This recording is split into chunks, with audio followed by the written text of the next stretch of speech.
Adventure করার জন্য বাড়ি থেকে বেরোনো উচিত, তাই আমিও নিজের ঘর থেকে বেরিয়ে গেলাম।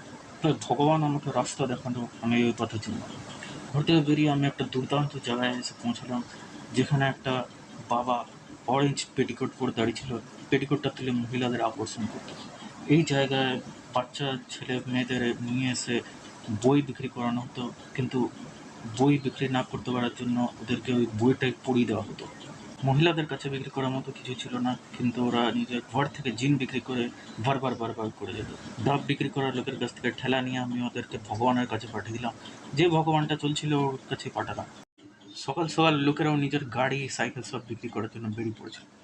চলতে চলতে আমি একটা অজানা জায়গায় এসে পৌঁছলাম, যেখানে বোধহয় আমার কেউ হারিয়ে গেছিলো।